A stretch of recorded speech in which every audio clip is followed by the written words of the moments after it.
ప్రధాన ఉద్దేశం ఏంటంటే, కొంతమంది రాజకీయ నాయకులు మన విశాఖ జిల్లాలో తెలుగుదేశం పార్టీ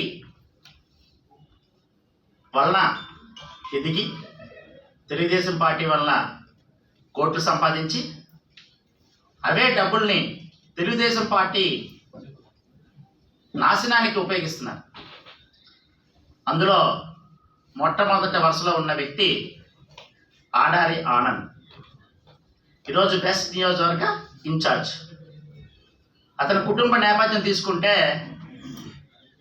తెలుగుదేశం పార్టీ భిక్షతో మరి ఆ డైరీ చైర్మన్ అయ్యి అంచెలంచెలుగా ఎదిగి కోట్లు సంపాదించి ఆ కోట్ల డబ్బుతో తెలుగుదేశం పార్టీని ఒక టైంలో బ్లాక్మెయిల్ చేసి మరలా ఇప్పుడు వైసీపీ పార్టీలో జాయిన్ అయ్యి వైసీపీ పార్టీ గెలుపు కోసం అతను కోట్లు కుమ్మరిస్తున్నాడు.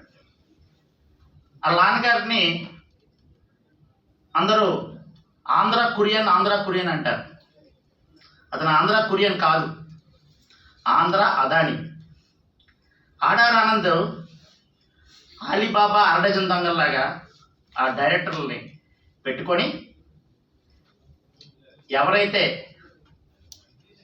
శ్రమనొచ్చి గ్రామాల్లో కష్టపడి కుటుంబం యావత్తు, రైతు కుటుంబం యావత్తు కష్టపడి బాడి పండిస్తున్నారో ఆ రైతుల రక్తమాంసాలు పీల్చుకు తిని ఈ రోజున ఆ కోట్లు సంపాదించిన డబ్బులతో ఈ రోజున రాజకీయాలు చేస్తున్న కుటుంబం అది.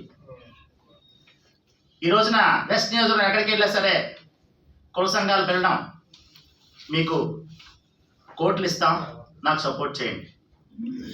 నేను కూడా ఒకప్పుడు తెలుగుదేశమే, ఇప్పుడు వైసీపీ నుంచి పోటీ చేస్తున్నాను.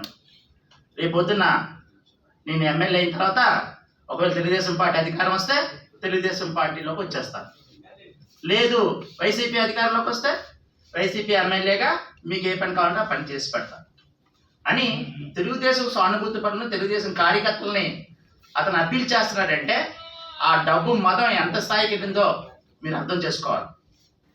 ముఖ్యంగా సహకార వ్యవస్థని అపహాస్యం చేసిన వ్యక్తి ఆడారి తులసిరావు గారు.